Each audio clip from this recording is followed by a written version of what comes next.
দ্বিতীয় বিয়ে করলেই 7 বছরের জেল।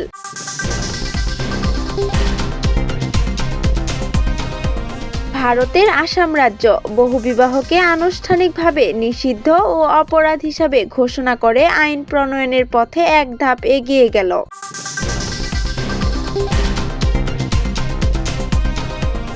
ভারতের আসাম রাজ্য বহুবিবাহকে আনুষ্ঠানিকভাবে নিষিদ্ধ ও অপরাধ হিসাবে ঘোষণা করে আইন প্রণয়নের পথে এক ধাপ এগিয়ে গেল।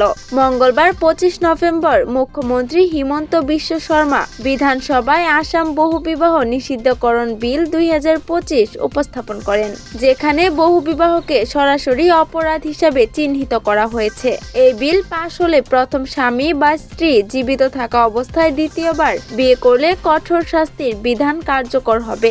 স্পিকার বিশ্বজিৎ দাইমারির অনুমতিক্রমে মুখ্যমন্ত্রী এই বিলটি পেশ করেন। বিরোধী দল কংগ্রেস, সিপিএম ও রাইজোর বিধায়কেরা ওয়াকআউট করায় তাদের অনুপস্থিতিতেই বিলটি উপস্থাপন করা হয়।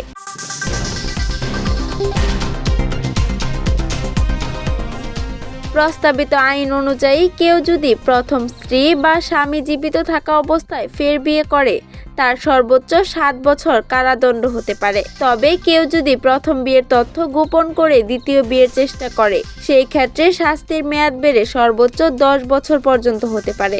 এই শাস্তির সঙ্গে জরিমানাও প্রযোজ্য হবে। বিলটির লক্ষ্য রাজ্যে বহুবিবাহের প্রচলন সম্পূর্ণরূপে বন্ধ করা। নতুন আইনে কেবল বহুবিবাহকারী দম্পতি নয়, পুরো বিবাহ প্রক্রিয়ায় যারা জড়িত থাকবেন তাদের বিরুদ্ধেও শাস্তিমূলক ব্যবস্থা নেওয়ার প্রস্তাব রাখা হয়েছে। অর্থাৎ কাজী, পুরোহিত, গ্রাম প্রধান, পিতামাতা বা আইনগত অভিভাবক যারা এই অপরাধমূলক বিবাহে সহায়তা করবেন তাদের বিরুদ্ধেও শাস্তিমূলক ব্যবস্থা নেওয়া হবে।